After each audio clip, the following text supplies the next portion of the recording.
Welcome to Directionally Correct, a People's podcast with Cole and Scott. Today's guest, nobody. There you go. There we go. Hey, Directionally Correct fans. If you're looking to stay connected to the podcast, make sure to subscribe to our Substack newsletter, watch our videos on YouTube, or listen to the podcast on your app of choice. This podcast is dedicated to you to help educate and entertain you on how to effectively do people analytics. We are a listener-supported podcast, so please consider becoming a patron. If you'd like to support the podcast by becoming a patron, you can find a link to sign up in the show notes or at patron.podbean.com/directionallycorrect. Thanks for being a listener. All opinions are our own and do not reflect those of any other organization. You know who I thought I saw on my morning commute today? Who'd you see? I think it was Jeff B himself, Bezos.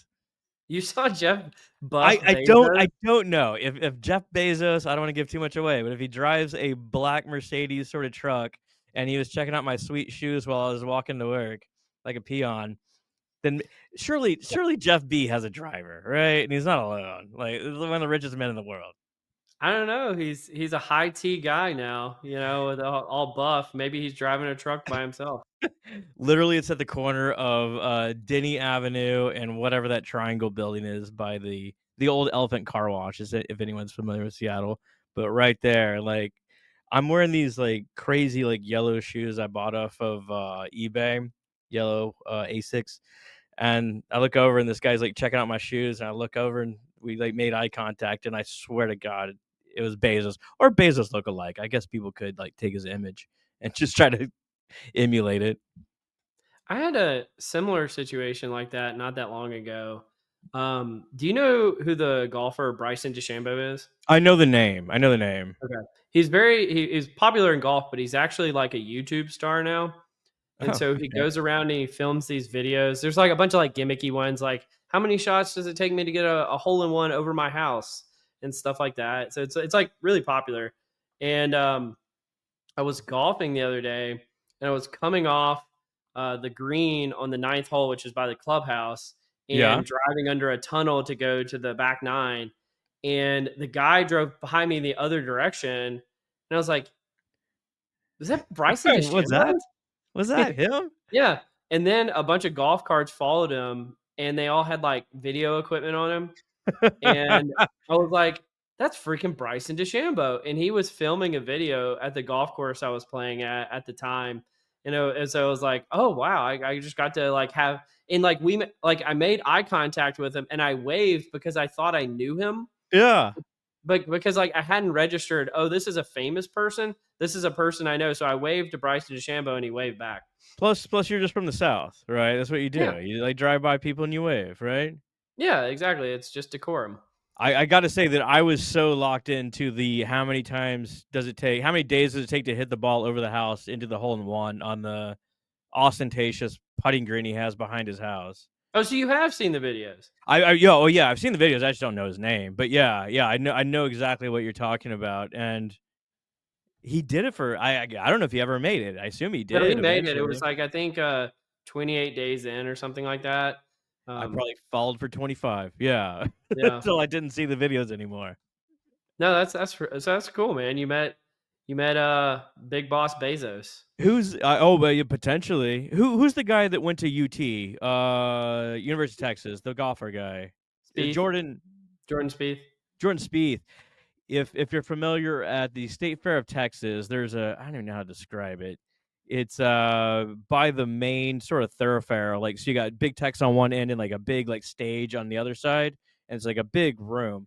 And he stood right in the doorway of one of them, like taking a photo with somebody. And it's a very high traffic area. And unfortunately, he was trying to take a photo. And I was squeezing around him and some girl at the same time. So someone has a photo of me, like, get the fuck out of the way, Jordan. Get the fuck out of the way. Like, ruin somebody's, like, great, profile pic. Yeah, famous person. The world doesn't revolve around you. It revolves around Scott because he needs to get through the door. I've run into famous people very infrequently. Of course, I don't frequent famous people sort of establishments. When I lived in downtown Dallas, I would see like NBA players. They love this restaurant. It's like a cheap like chicken restaurant on Main Street, and you'd see them there every so often. It's like, oh, these just like 7'5" dudes rolling in. Yeah, I've seen ESPN guys, not the players, but like the people who work on ESPN, quite a few times around Dallas because I guess they all just fly through here for whatever reason. Makes So sense. Yeah. yeah, I've seen tons of ESPN folks over the years. Well, over in is it Irving? Wherever they have Mhm. the Toyota Music Factory Yeah, over Irving, there. Las Las Colinas, Vegas. Las Colinas. They have like the Big 12 offices and they do all the college football headquarters are over there. So, Oh, I didn't know that. Well, that's cool. and not to mention that, yeah, Dallas is just like a natural hub for the world. Yeah, yeah. Mm. Well, But I saw Bezos, but I understand you have some Bezos related material coming out, or that oh, Bezos can help you out with. I love the linkage there. Well, I just found this out earlier this week that my book on people analytics, which I'll read the title in a second, is on Amazon now. Holy So it's moly! for sale, comes out July 29th. For those of you who listening, like 3 years from now, 2025.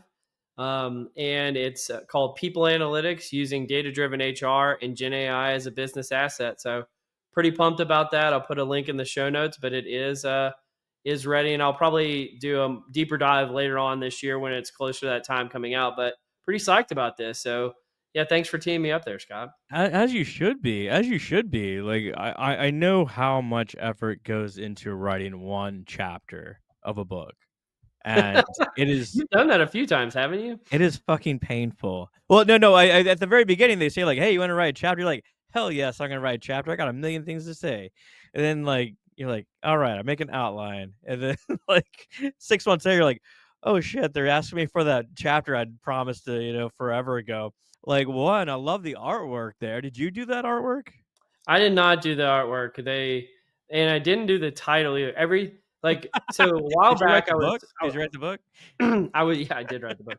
Um, I was incredibly whiny a while back because I was talking about like if I write a book, are they gonna make all these key decisions for me about like the content in the Yeah. book? And honestly, they've been great to work with. And I wanted to give Toby Colshaw, previous guest, a thank you because he kind of talked me off the ledge to say that I should do it. But the only things that they have done that they haven't really been flexing on is the artwork and the title. And I was like, all right, fine, I can live with this because it's not a bad title and the artwork is cool.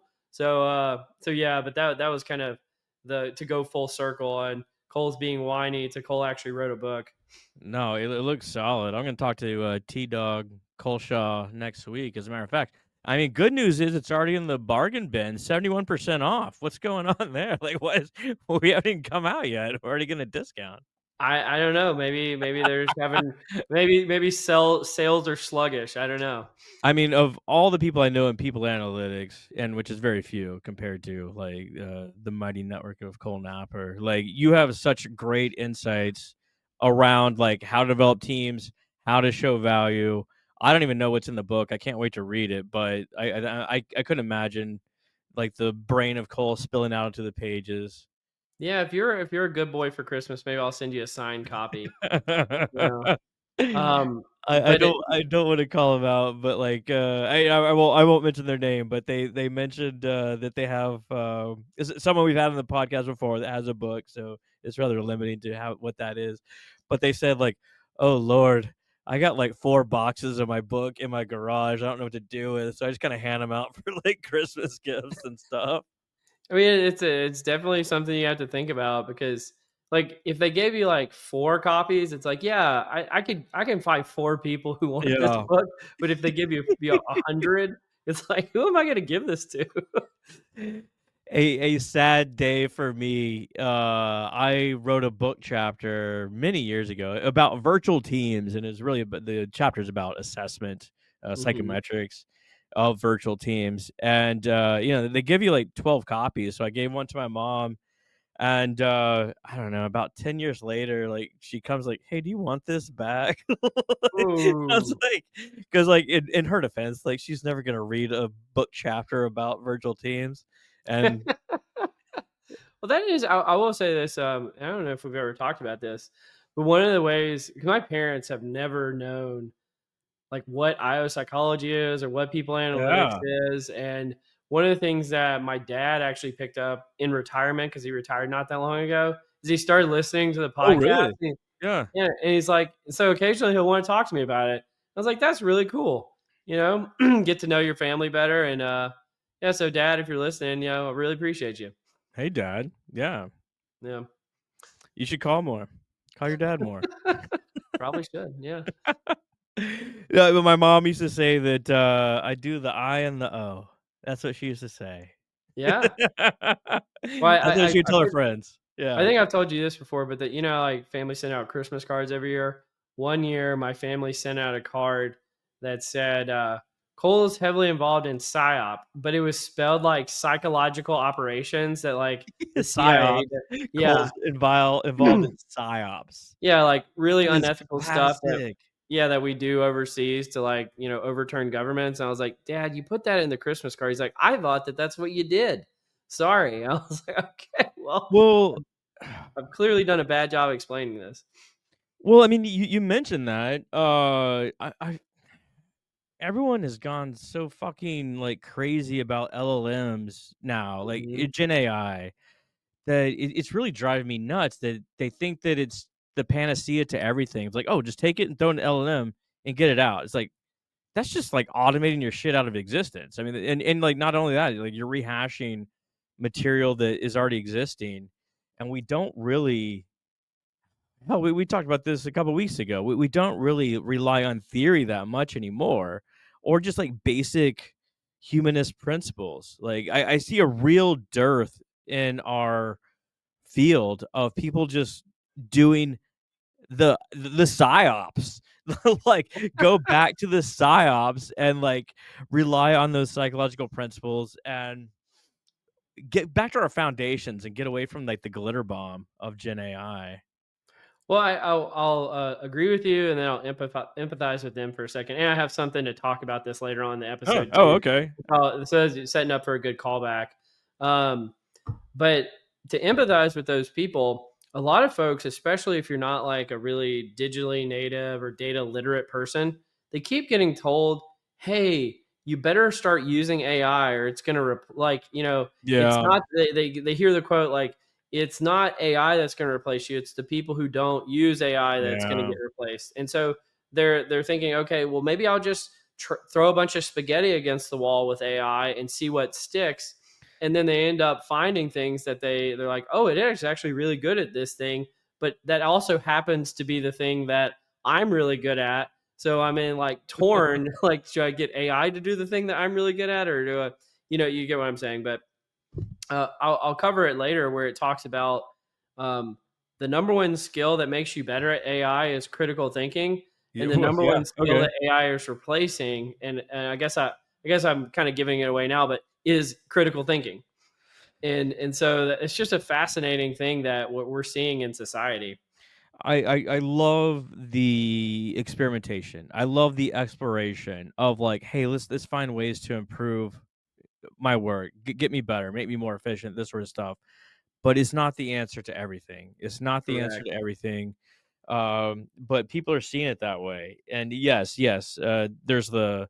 I'm sure people are being leveraged as far as like how are you using Gen AI to improve your work? Just like almost like an encouragement or like a performance sort of criteria. Yeah. I'll But just like, throw this up as a resource, and we won't cover it in the nerdy since we are getting into it, but there's an article called The Impact of Generative AI on Critical Thinking. And people are giving self-reported reductions in cognitive effort and confidence effects from the survey of knowledge workers. So basically people who are using AI are even reporting it's reducing their critical thinking. So I thought this was interesting. yeah, I mean, like leave it up. I mean, like I think that that's really intriguing. Like I noticed that myself. You like oh, I hash out the foundations of a paragraph. You know, like here's what I generally want to say in the paragraph, and I'll pop it into like a LLM and say, hey, make this sound like I'm actually smart. This Yeah. sort of thing, and it does. Yay, hooray! But that's lazy behavior. Does it speed me up? Yeah. Does it really come out in the voice that I would write it in if I were doing it?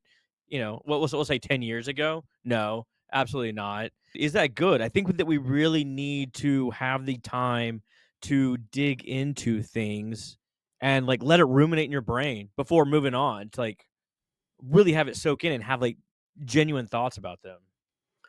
Well, the thing I found in one of my big hacks, because I have to generate a ton of content for the Yeah. variety of things that I do, is it's sort of like building an outline, but it's more stream of consciousness than that, which is if I just kind of, and you could do it via voice. I just don't prefer to do it via voice personally. I like typing it out. I feel like it makes me think more clearly. But if I can just stream of consciousness, type out what I want to say or write, and then just have AI fill in the gaps, Yeah. that ends up being because a lot of people talk about, oh, here are the tips and tricks for prompt engineering. And it's not prompt engineering, it's just the clarification of thoughts. Whereas if I go to AI and say, hey, write me a paragraph about why people analytics is interesting, it's going to give me a very generic, crappy paragraph. I mean, it's good in terms Yeah. of it has Yeah. grammatically correct, it will have factual information unless it's hallucinating or what have you.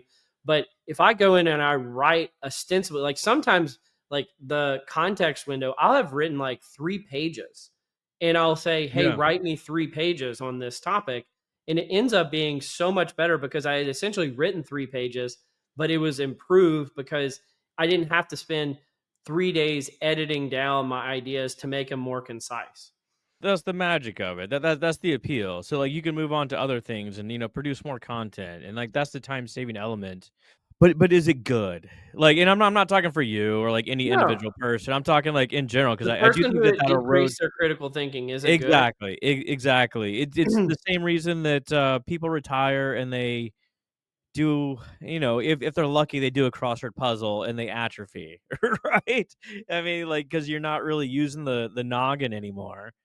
And Well, it's a paradox, really. And I'm sure it somebody has is. probably It is. cleverly written something like the paradox of critical thinking. But if they haven't, I, trademark that. I said it first, which is, which is, again, if the best people who use AI are going to be critical thinkers and AI decreases critical thinking, that's a problem as a society. And the genie's out of the bottle. It ain't going away.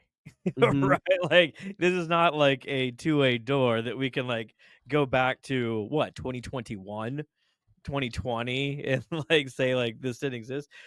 Schmidt is right that like cognitive ability is declining. I've not bought it, but I think it's for different reasons.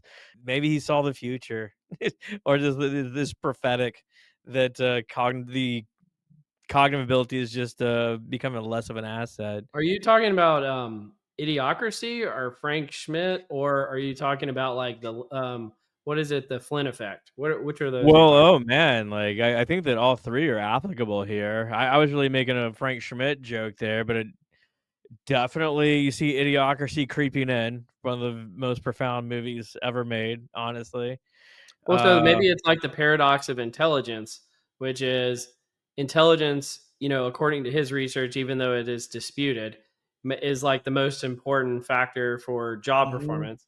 However, the more intelligent you are, the more likely you are to use previously the internet, but now AI, which is making you less intelligent. It's like if you look at creativity research, it's like what makes someone creative. Like we think about it like as a magical force that some people have it and some people don't, but it's really like, are you intelligent and do you explore a lot of the environment? And I kind of see the same thing of the job. It's like in the future, having a wide breadth of information and having strong social skills, those are going to be the critical things. But of course, to have these sort of things, you also have some cognitive horsepower. Yeah, you I'm better. kind of going off in the I'm fully caffeinated. I mean, There you we're at go. 90% caffeine intake at this point. Well, you mind if I pivot to something else I want to talk to you about today? I'm not sure if I Um, want that, but okay. well, let's do it anyway. Uh, so we've got this PSYOP session coming up, and I was prepping for it the other day. And so we've got Tara Barron and Shauna Waters going to be great guests for us at PSYOP in Denver in a few weeks. But we were talking the other day, and one of them brought up this concept of like all the stuff that's happening legislatively in the United States right now. One of the things was like kind of overturning affirmative action, and they were saying how, one of the 4/5 rule, its existence was one of the reasons why the IO psychology as a field took off, because you needed people who could calculate this and do legally Yeah. defensible things for organizations. And if those things are no longer applicable, is IO psychology no longer applicable? And I was like, wow, we're really selling IO psychology short in terms of what we can do. Hmm. But I don't know. There's a ton of stuff going on in the world, and I know we have like kind of like a moratorium on being extremely political on the podcast. But Yeah. it's kind of hard not to talk about some of this stuff because it affects our work so much. So I don't know. Did you have any thoughts on that? Well, I mean, like, you're springing this on me, of course. I disagree with the premise up front that like the 4/5 rule or adverse impact is why IO psychologists took off. Like you go back to like the Gilbreth or Hawthorne studies. It's all about making people better and faster at their job, and like part of that is like the Army Alpha and Army Beta studies that selecting better people that can actually perform the job. I think those are like foundational sort of IO things, and we didn't care about adverse impact at the time. True, but you go to like sort of the it was a Hunter and Hunter. Like they thought that things like banding actually crushed the validity coefficients. So like why even do that sort of thing? And I understand the point of view as well. I understand the point of view that we need to have a variety of talent there for the good of the company and the good of society as well. Um, but like I just pointing directly to adverse impact, I'm gonna like disagree as far as like that's the core of IO. See, and this is why I brought it up, because I knew that you would bring that was those were I would probably use different examples, but I love like the Army Alpha example. Is like, Yeah. yeah, we've been around 100 years. A lot of this legislation came into place in the 1960s and 70s. IO was still a relatively small field then, and it Yeah. has grown a lot since then. So I'm not going to say it didn't help, but it's definitely a multivariate equation as to like why IO psych is relevant. And as you've said, because this is the direction I thought you would go or hoping you would go, you've said a million times on the podcast, like the first semester of graduate school when you're Oh yeah. learning research Oh methods, yeah. it's like one of the most powerful tools in your tool chest. And you can apply that to anything, not just IO psychology. And so IO psychology has a ton to offer. People Analytics has a ton to offer, regardless of what's going on, in our society at the moment. So I don't know. I thought that would be a inspirational message. Is this something we're gonna be talking about on stage? I gotta like rehash No, these I don't ideas. think we Oh. are, and that's why I brought it up now. I saw a TikTok the other day of this I don't know, she's like ostensibly like a 19-year-old girl, 20-year-old girl at some university, and she's like essentially saying, my advisor said that I was done with math and I'm in this psychological statistics course, and what the hell? I don't Yeah, even, some of these words are just from the devil. I've never heard, they're conjuring spells like homoscedasticity. Like this sort of thing. yeah. Well, I mean, it is a kind of a unpleasant surprise for a lot of people. Is they're like, oh, they'll read like a book on pop psychology and like, wow, this is really interesting. Maybe I should major in psychology.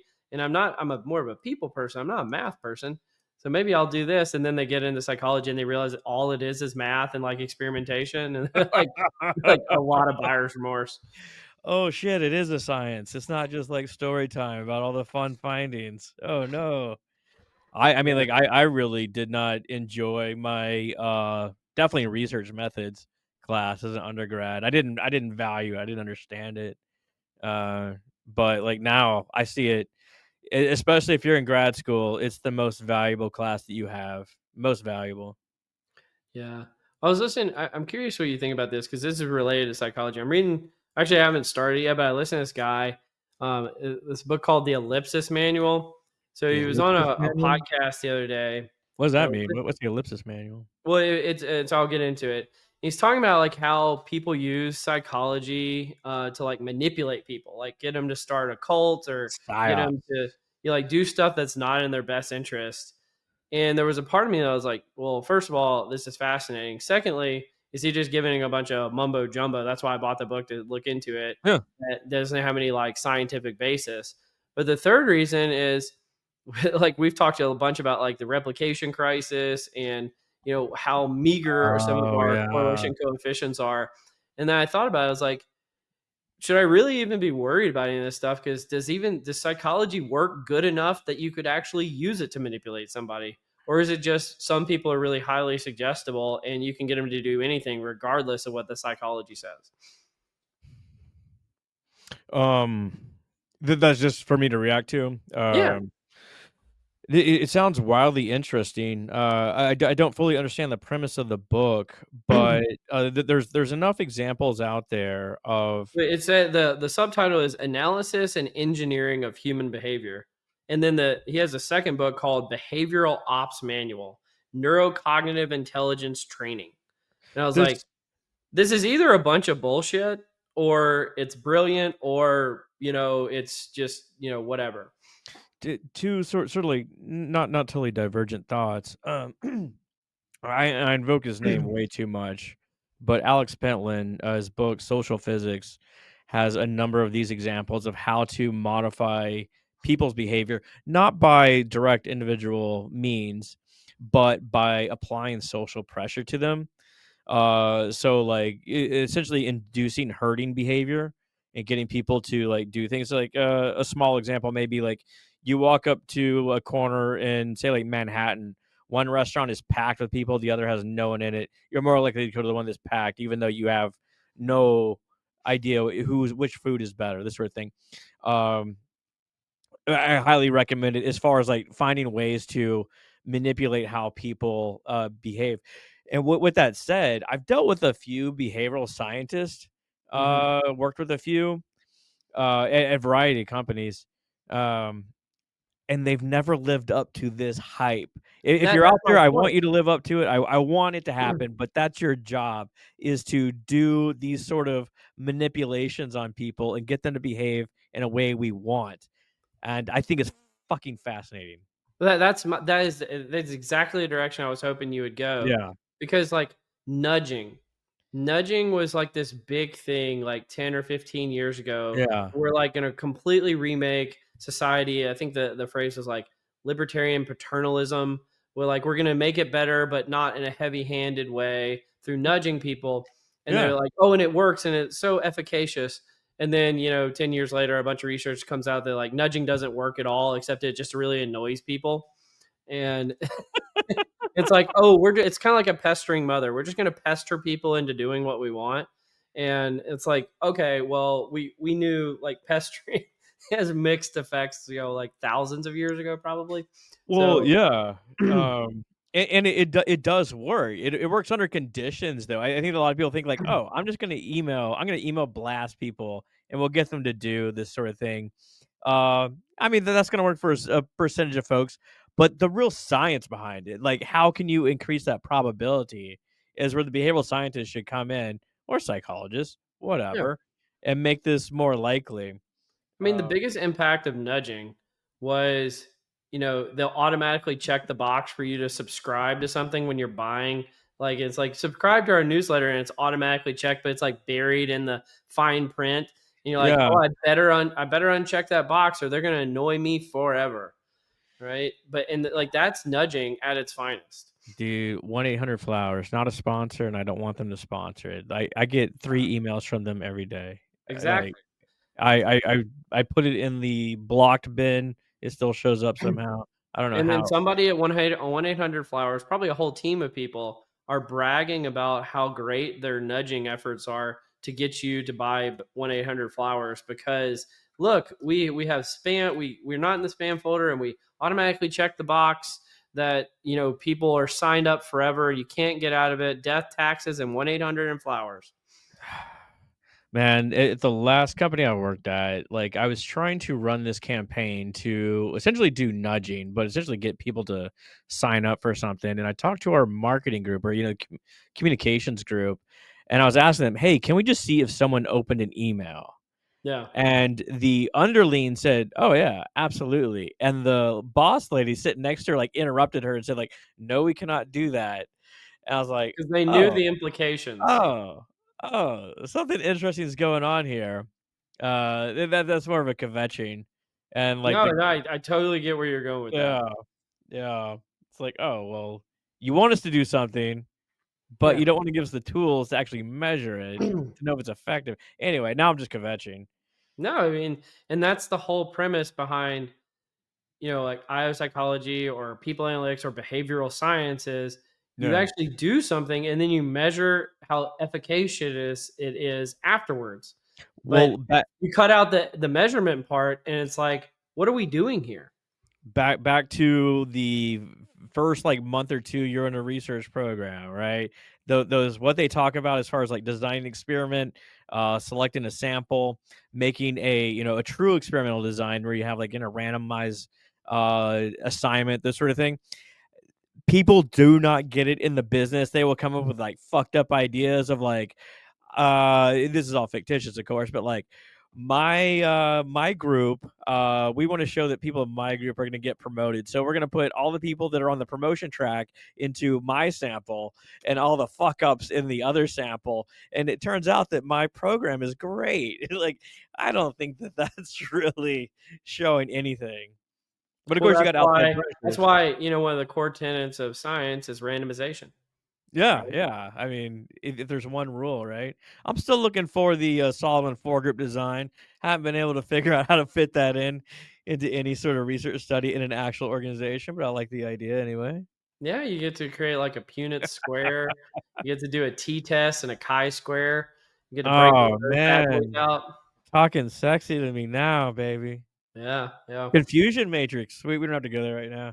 Yeah, do you wanna do a confusion matrix? Do you have one? Yeah, yeah, sure. Why not? I mean, this is a good example of like where we should go to confusion matrix. The confusion matrix. Okay, well, I'm gonna have to give her shit. We did have a guest for today, but fire drills do happen in the workplace, and we'll get her on. But I did craft this not specifically for her, but what are you gonna do? Close enough. Okay, Cole. Like if you answer these questions in a way that I deem appropriate, or like in other terms, then you can create a social media tile for yourself and share it with your friends and family. As always. Lovely, lovely. Okay. If you could walk into work every day with an entrance song, what would it be?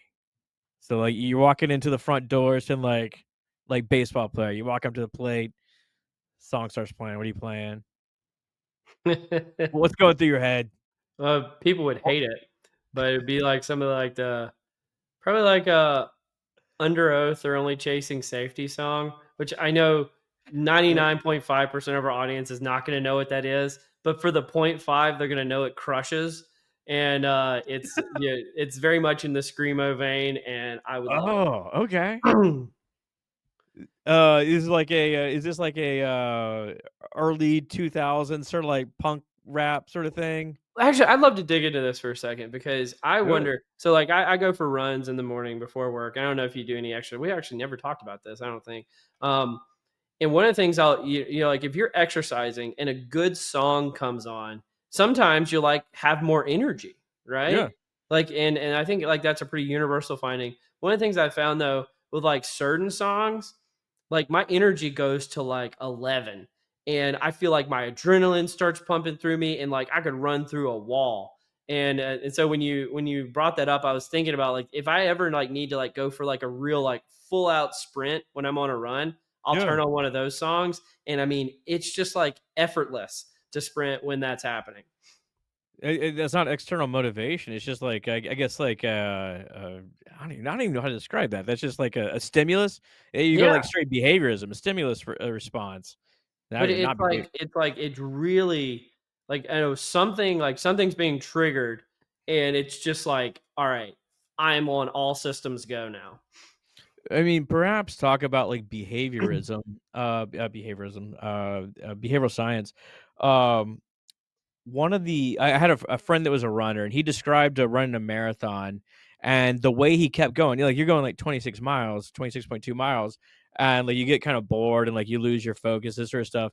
He described that every person that he passed, he was like mentally gobbling up their energy.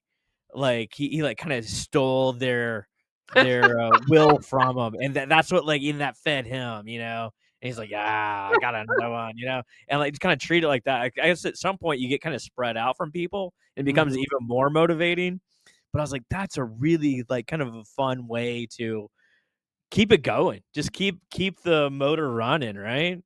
I think, yeah, highly competitive people have a lot of like mind tricks to get them to, level up.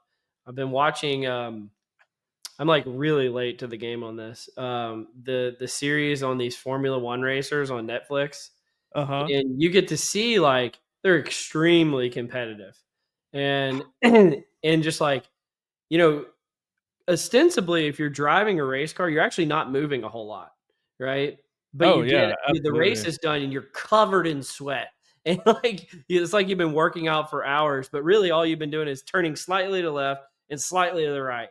And so it's like, there's some other like parasympathetic thing that's going on in your body that is making you expend all this energy. It's obviously a combination of factors. Like we talked to Charles and Harold about the NFL players, right? Hmm. Um, and even to get to that level, you have to be a psychopath. Like you can't be like, I'm sort of competitive. It's like no, you were like you're playing Monopoly with the family and like dominating the children, right? You're playing sorry and just killing them, and like you do the same. Like did you see the Michael Jordan documentary Yeah, we've where talked about like it before a few times. oh my god, where like he's playing like shooting like quarters in the locker room with like the attendant Yeah, and the security like guard. insane like the competitive nature of these folks. It totally agree. It's like it's a whole new, like it actually brings me back to like why I like psychology in the first place. Yeah, It yeah, yeah, yeah. wasn't again for all the research methods. Where originally most people are interested in psychology is they see some phenomena in human beings that are at the tails of the distribution and like that's fascinating. What can I learn more about how we can research that? And again, this is the tails of the distribution that I find fascinating. And these are the sort of studies that I find most fascinating themselves. It's like things that when you hear them, the findings you hear them make total sense, but you never really thought about it that way before, or you had an inkling of an idea about it. But when you hear it, you're like, oh yeah, there you go. And like now we've like unlocked a new part of my brain to, encapsulate this. It's the sort of counterintuitive ones that don't really make sense, which are kind of an iffy ground. But the ones that you're like, oh shit, I've always kind of noticed that, but never put it on paper. Yeah, no, that is fascinating. I'm curious. I didn't ask you what is your walkout music. Oh, I would do real by the sleigh bells. It's a totally different vibe. It's a vibe. I have no idea what the actual lyrics are, but it's just like a groovy one. So is it like a kind of sublime type feel, or what is it? Um, think more like it's kind of slower paced and we should probably just like dump these into the pod at some point, but think more like MIA Paper Planes. Ah, okay. Okay, but Yeah, they're not it's slower pace than that, but like kind of that sort of yeah, like we're grooving. absolutely. So yeah, I think that you and I have just like different approaches to work. If you just want to like do it from that perspective. Well, I just want people to pick up what I'm putting down. If that was my walkout music in the Oh office. man, you're laying some meme language on me. Okay, check this out. Like most superheroes play okay, think about like the Fantastic Four. Each Mhm. member of the Fantastic Four has their own special ability, but they also play a special role. Like you may have the Brainiac or the person that connects all the dots, or the person that's like the heavy hitter. People play specific roles on teams, not necessarily with their skills, but with like how they operate within the team. What role do you play? What unique role do you think that you play on a team? Hmm. I've been asking. I'll let you think about it for a second. I've been Yeah. asking this one in some interviews I'm conducting, and it's my favorite question to ask. And people have the same reaction as you just did, like, "Oh shit, this is a wild question," and Yeah, the it's not. responses It's are like fantastic.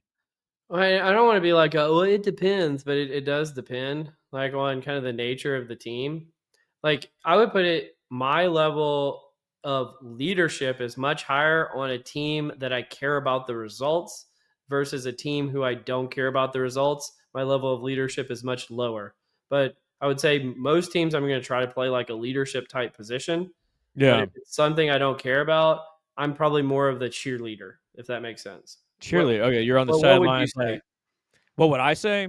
Yeah. I find myself in a role of somewhere between like the glue person, like making sure Mhm. things go well and people feel heard, Yeah. and brainstorm, like the big thinker. Like I think that I come up with different, because I consume so much information from a variety of sources. I think that I come up with like bigger ideas than other folks, more creative ideas anyway. But that's a little self-serving to say that No, I myself. mean, I feel like you're extremely creative. So I think that a team, if you're on a team and they're not utilizing your creativity, they're dumb. Y'all are dumb. Did you hear that? Sure, you know, move on to the nerdery. Yeah, let's do some nerdery. The nerdery. I tried to figure out how to do this differently every week, and this week I wrote it on post-it notes, which is very tiny. But this is the seeing the value in novelty. So sometimes you may have an idea and you take it to your leader, you know, your boss man, boss lady, whatever, boss, whatever they are. It's 2025. Who's to say? And they're like, yeah, I don't know about that idea. And you're like, damn, like I took them this like really cool idea and they didn't say anything. So this article hits on the idea of a bias against novelty. So even managers that say that they want to think outside the box still have this bias towards things that are not risky.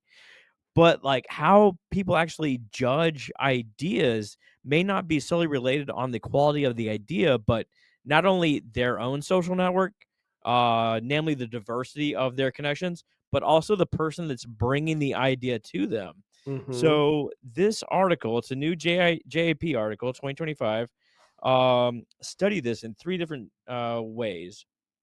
So they ran three different studies. The first study, they went to a ceramics factory and they asked the employees to come up with a bunch of different ideas for new products. They had this cool methods sort of section here.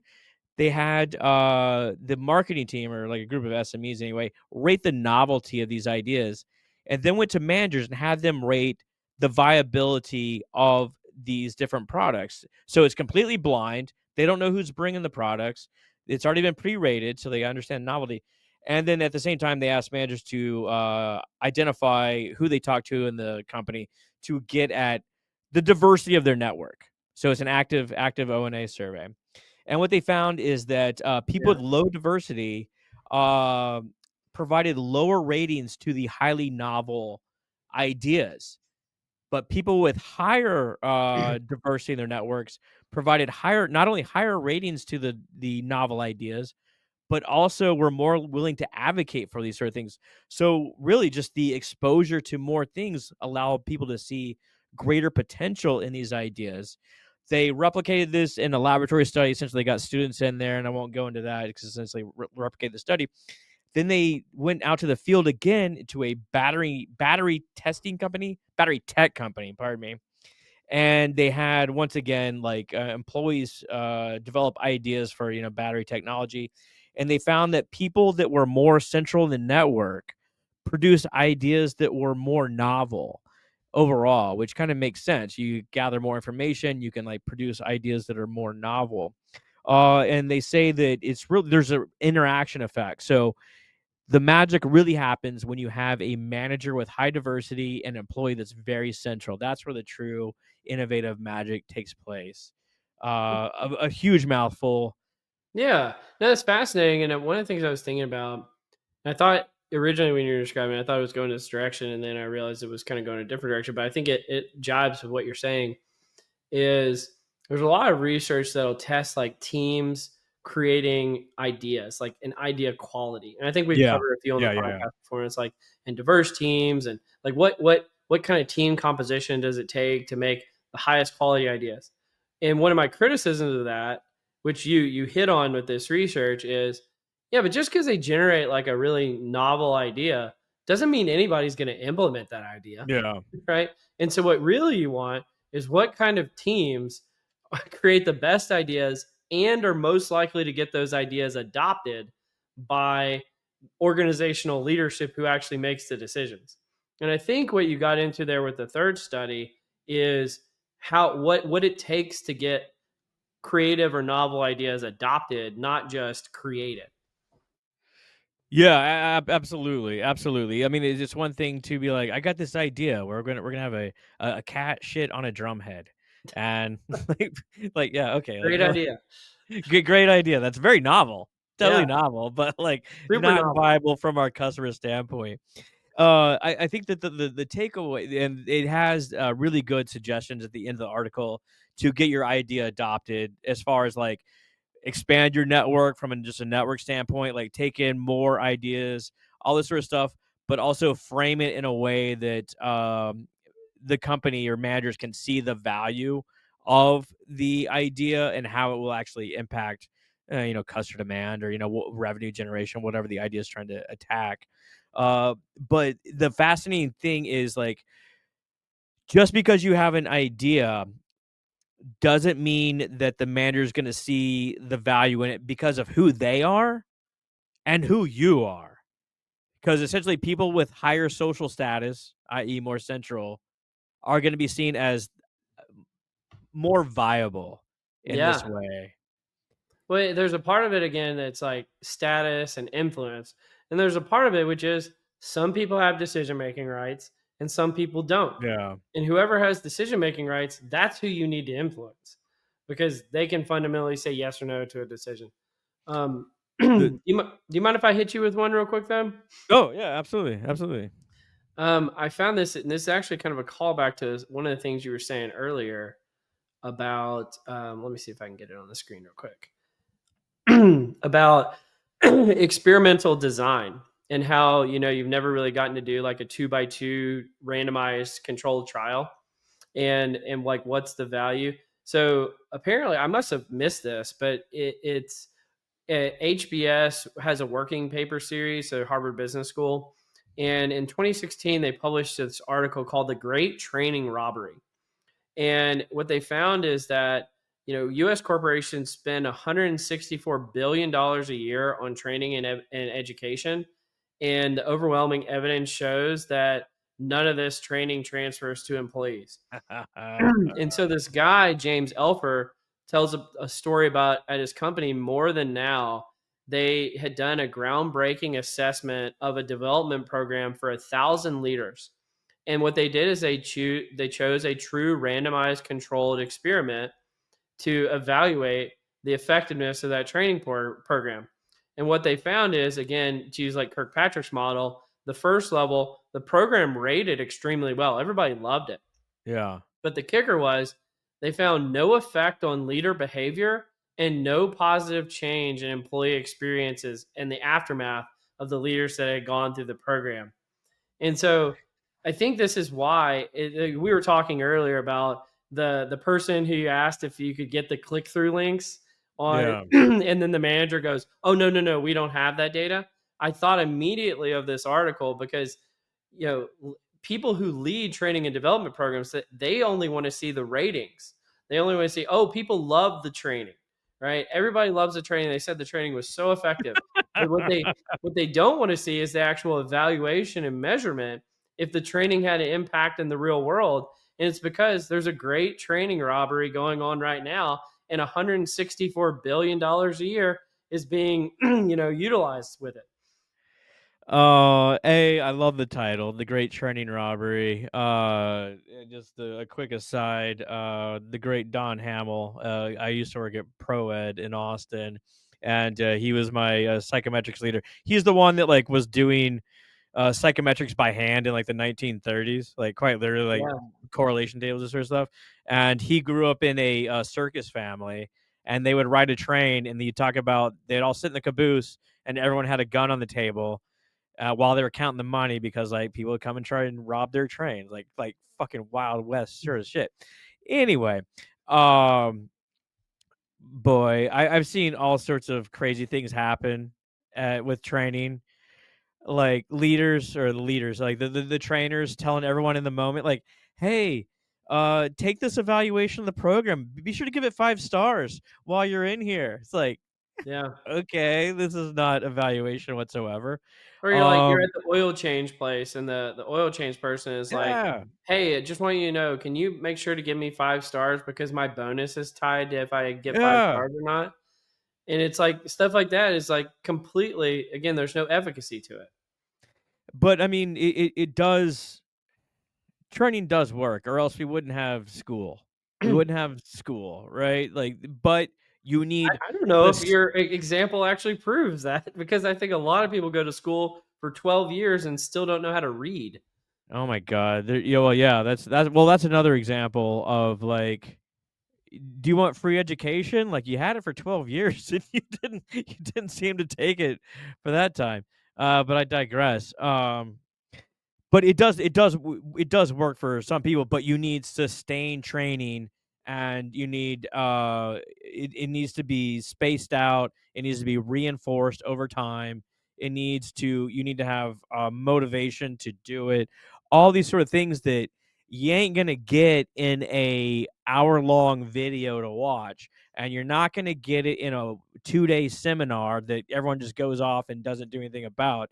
This is where like behavioral scientists or even social scientists can come in and be like really effective in the training space to say like, okay, we need to organize this in a more structured way to reinforce the material that we find super important.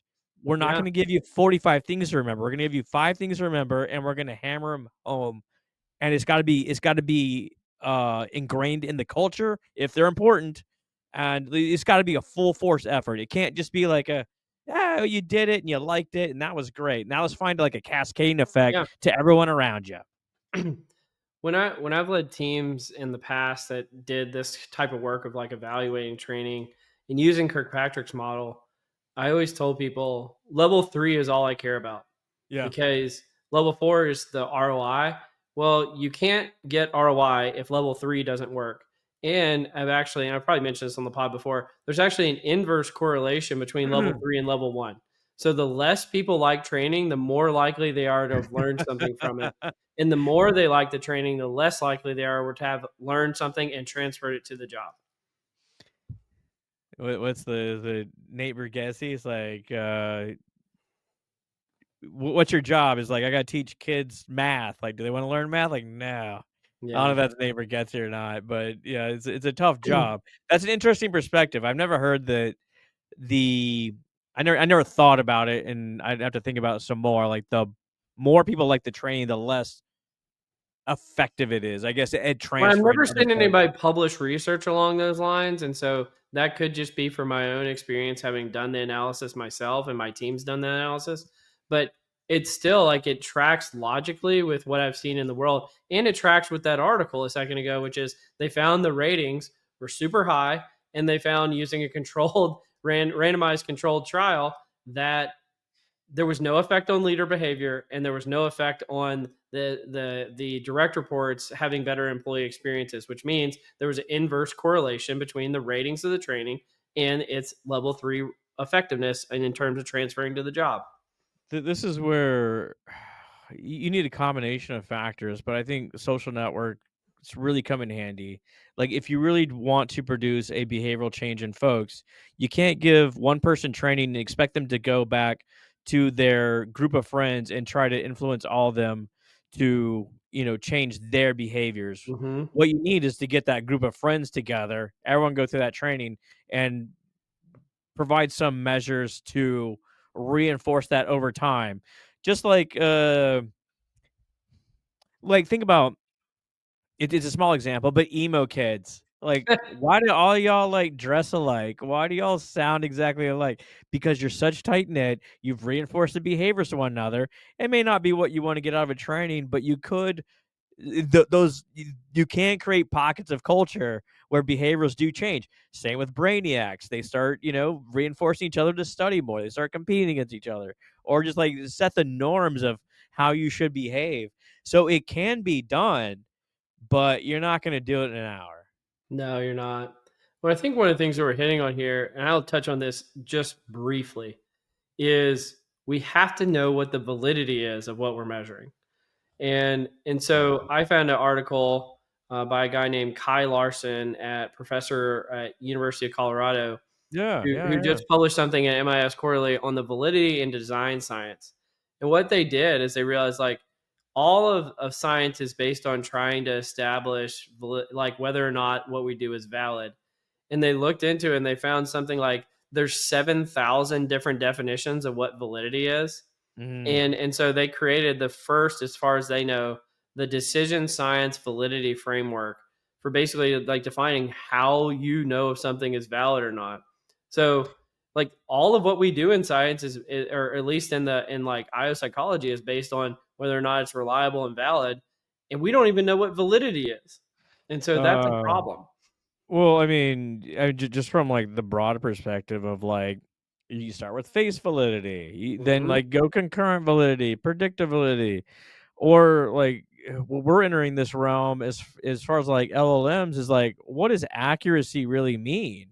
All right, like especially when it just like shits out information to you, and you're like, like part of it's true, part of it's not. Is that accurate? Which is a precursor to validity. Yeah. Um, so it's I would love to check that out. I've seen some of his work before, and like that's really interesting.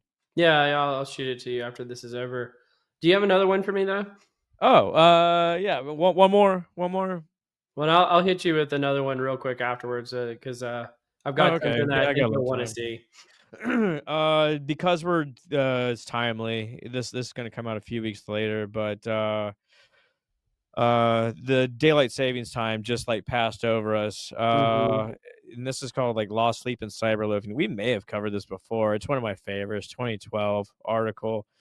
But we love to browse the internet at work. You know how it is. Yeah. That's essentially considered cyberloafing. I actually saw Blanchard at PsyOp a couple years ago. I was like, "What's up, cyberloafing?" She was on her phone. It was in Boston. It's right outside of our session room. I saw Blanchard's like, "What's up? We cyberloafing?" She's like, "Ah," like you're the only person that's read that in a while. Whatever. That's the fun part of PsyOp. Anyway, like our ability to cyberloaf is based on self-regulation. And they go into this like the ego depletion model, where sleep can actually decrease your ability to control yourself. This Yep. sort of stuff. So they conducted two different studies. One study measured the amount of cyberloafing, or essentially accessing entertainment sites. It's like 2 million folks or something like that, using Google search data the day after daylight saving. So they checked it the Friday, and then they checked it the Monday, and there was a 3 to 6% increase in cyberloafing on the day after daylight savings. It's really phenomenal. And in the second study, they did a laboratory study where they actually put people into they got them sleep trackers and this sort of stuff, and they found that for every 1 hour of sleep lost, there was a 7% increase in cyberloafing, which sounds about right based on the estimate from the other study. So overall, I mean, I know we like to pride ourselves on, hey, I didn't sleep last night. I'm working, so hard, this sort of shit. Like it has a bite in your butt sort of phenomenon attached to it as well. Like you really need sleep. I totally agree. And I mean, even if I get like 30 minutes less sleep than normal, Oh yeah. I can feel it. So I know this wasn't a direction you were going, but I'm fully in favor of them getting rid of daylight savings time and just leave Totally. it the same all year round. I think Arizona has that. I think Arizona has it right. I think everybody else needs to get on board. You want to hear my major miscalculation this year? Like, I'm running this sort of thing, and I'm dealing with people all around the globe, and these folks in London need my input on things. And like from Seattle, that's a pretty dramatic time change. I think it's like 8 hours or something like that. So without knowing that daylight savings was, like, yeah, sure, I'll have that 7 a.m. meeting on Monday, this past Monday, the day after daylight savings. So it's like an extra probably hour or so before I would normally operate. That's Uh, brutal. actually, I adjusted quite well for whatever reason. It did not impact me I that I actually had the saw. same thing happen this week. Really? Yeah, with some of my colleagues overseas, and I was like, oh my God, this is so much worse when it's 1 more hour difference. But let me hit you with something real quick and we can wrap up. Let's do Um, it. Friend of the podcast, previous guest, Philip R. Cole posted this, and I just wanted to show it to you because I thought you'd find it really interesting. Phil Is Dog. he posted the AI usage of what models are getting used over time, and so it starts in January of 2025 and goes through January 2024 through February 2025, and the usage of different AI tools. And so it starts out, probably 70% of people are using, the different OpenAI products, but Yeah. Claude makes a huge upward swing. At one point, the Gemini from Google is making an upward trend, and for whatever reason, in October of 2024, it just like gets gutted and goes way back down. You can see the entrance of DeepSeek a few months ago, and you can see when like each one of these companies puts in a new model. There's Grok down at the bottom. It's pretty consistent, but as people put in new models, like when they spike up, and so pretty interesting finding here. But I don't know if you had come across this before. No, I have not seen it. It's wildly interesting. I would suggest that the drop in Gemini has to do with the release of ChatGPT 4.0, but it's a whole like ecosystem clearly. Yeah. Um, I think this resonates that OpenAI was first to market, Yeah. right? So they have a lot of like staying power. Uh, Claude tends I find that it's better at sort of writing tasks, this sort of thing. Hmm. I'm loving the notebook LLM for the podcasting. Like I'll throw in a research article and just let it create a podcast. I'll just walk around and listen to that like on my way to work. There's so many options. It is so cool. It is so Yeah. cool. It is fascinating. I'll hit you with this to leave the podcast because it was kind of related to that. Is our buddy Ethan Mullick? We've talked a lot about, and even today about like innovation and creating good ideas. And there's this research article that he highlights that LLMs are only capable of one kind of innovation. It's called recombinatory, which means finding novel connections among existing knowledge. Yeah, So that's exactly. that's where what LLMs can help with, but all other innovation, at least for the moment, is left to human beings. And so, to kind of go full circle on what we were talking about, critical thinking earlier, intelligence, it's really important that if we want to keep innovating and inventing things, frankly, that we don't neuter ourselves with AI, and that we because it's going to help us recombinate things, but not necessarily to create the really true new ideas that are out there. No, yeah, going back to the critical thinking aspect, um, the risk is turning these sort of technologies into an automation tool and not an augmentation tool. So yeah, it is great to help you in your job, but keep that noggin churning. Absolutely. Do the Sudoku. That's the take home message from this. You got to keep I that don't. Sudoku going. I just stick it in my LLM. It shows me it's great. Yeah, like Shows me the right answer. that's actually a really good metaphor. It's like imagine if people just started putting their Sudokus into Yeah. LLMs. Like, what's the point of doing a Sudoku? Is for Look, I enjoyment. did it. I got it Yeah, right. it's like okay, and now what? Because It's kind of like cheating on a crossword puzzle. Like yeah, it, exactly, it doesn't feel good. Like yeah, I got the answer. It doesn't feel good. exactly. No, that's a boy. I got a broader point there about like just the meaning in life and like the meaning in work and all this sort of stuff. And that's a really good example. Well, I think what we're getting to, I think we've covered it before, is like there is an intrinsic value in doing something, Mm-hmm. right? Mm-hmm. Whether it's work or thinking or creating art or what have you, there is an intrinsic value to yourself. And I think your point is this is like you're negating your ability to express that intrinsic value if you just turn everything over to AI. You negate it and you derive nothing from it. Yeah. You're creating nothingness, which is no fun. Well, you want to fade into nothingness now? Let's fade into some nothingness. So, you've been listening to Directionally Correct, a People Analytics podcast with Cole and Scott, and today's guest, nobody.